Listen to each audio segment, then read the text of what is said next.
Sekarang ini pengen ngebahas soal hubungin agen gue episode Adisti Zahra dan Kevin Ardilova. Hubungin agen gue episode kali ini lagi-lagi para agen dilibatkan sama permasalahan dari dalamnya.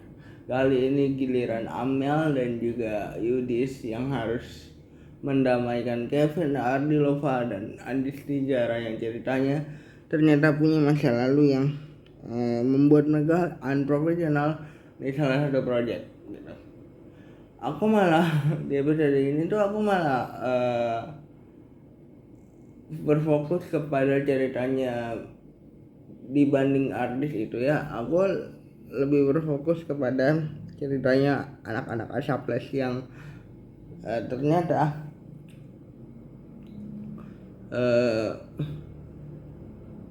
Mas Ricky sudah memutuskan untuk pindah ke Gema. Tentu ini pukulan bagi anak-anak Asaples karena Mas Ricky itu pengen membawa seluruh talentnya ke Gema atau pindah manajemen ya, pindah agen gitu. Mas Ricky itu memutuskan hal ini karena memang dia ternyata licik dari awal ketahuan lah ya Mas Ricky kayak gimana gitu. Pada saat Mas Ricky, Mbak Lydia, Amel dan Yudis membangun Asaples, ternyata Mas Ricky pengen banget jadi direktur utama Asaples dan menjadi ada jabatan lah gitu. Ternyata Mas Surya tidak setuju dengan hal itu. Asaples sebenarnya adalah satu manajemen yang maju gitu, tapi dengan adanya ditinggal sama pemiliknya, jadi dia harus berkutat dengan jangan sampai sahamnya dibelikan oleh pesaingnya.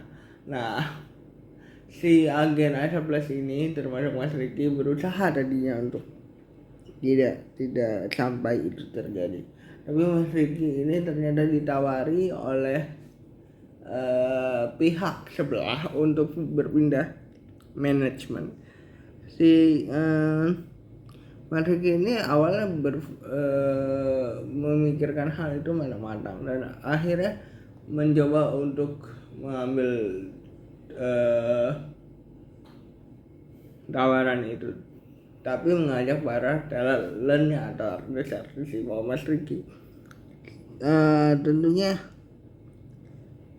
ini pukulan banget bagi anak-anak Asaples ya, karena nggak bisa gitu dong. Kita kan sudah membangun ini, artinya talent-talent ini sudah di approach, sudah bisa mikir apa sehingga mereka mau bergabung di Asaples. Begitu Ricky keluar, seharusnya dia tidak mengajak talentnya, tapi ternyata Mas Ricky ini dianggap pahlawan karena setelah Mas Ricky pindah atau ditawari pindah, si agensi sebelah tidak lagi inginkan saham dari Mas Surya. Aku pikir malah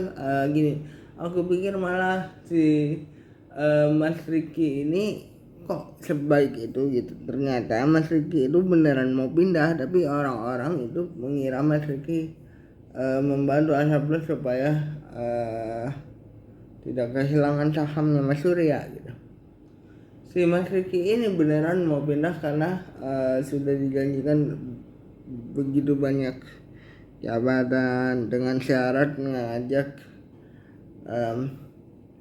seluruh talentnya ke Gema alias manajemen sebelah. Dan ini ada fakta menarik yang harus aku bahas. Ini Mbak Amel tuh punya satu talent baru, dia seputar selebriti kurang terkenal gitu ya ceritanya. Dia sebenarnya nggak punya bakat sekali, kalau aku lihat gitu, nggak punya bakat sekali. Dia cuman penyanyi YouTube yang pengen ke TV gitu, dan videonya pun biasa aja gitu, sehingga aku pikir kok Mbak Amel mau yang ngambil dia sebagai talent. Ternyata dia itu orang kaya. Mbak Amel yang ingin membantu Asa Plus ini meng-approach bahwa supaya si anak ini mendapatkan sukses sambil dibantu mendapatkan suksesan baru. Ternyata si Amel ini punya tujuan untuk memanfaatkan si artis ini supaya bisa meminjamkan atau bisa dibilang membantu Asa Plus untuk keluar dari permasalahan lah dengan uang yang dia punya gitu. Unik sih, maksudnya gini loh, si skuter ini Mbak Amel kelihatan bingung sekali sih handle dia kayak gimana, karena memang dia tuh kayak nggak punya talent gitu, nggak punya bakat. Maaf aku agak kasar dikit, toh ini cuman victim gitu ya. Jadi Mbak Amel tuh kayak gimana ya, berusaha untuk mencari pekerjaan yang pas, tapi kayak kebingungan gitu gimana cara nawarin si kliennya ini ke PH atau production house yang ada di Indonesia gitu, kayak kebingungan gitu. Terus ada juga Salma yang di episode lalu kan, episodenya Biowan, si Salma ini bisa dibilang punya talent ternyata dalam hal menyanyi yang bagus banget memang itu.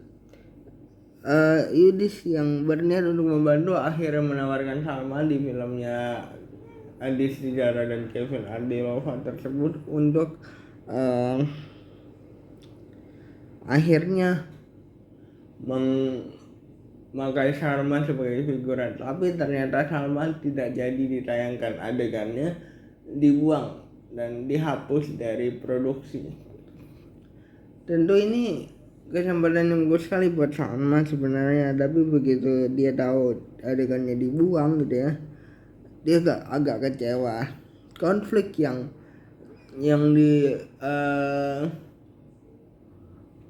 bisa dibilang yang dibahas di episode ini memang konflik yang lebih ke konflik anak-anak Asa Plus gitu, konflik artisnya kayak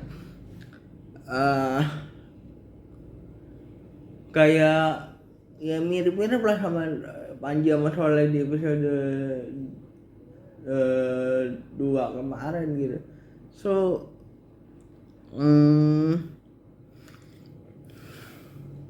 itu saja yang aku bisa bahas dari si hubungan agen gue episode keempat, episodenya Adi Srijara dan Kevin Ardilova. Jadi jangan lupa like, comment, dan subscribe. Bye guys.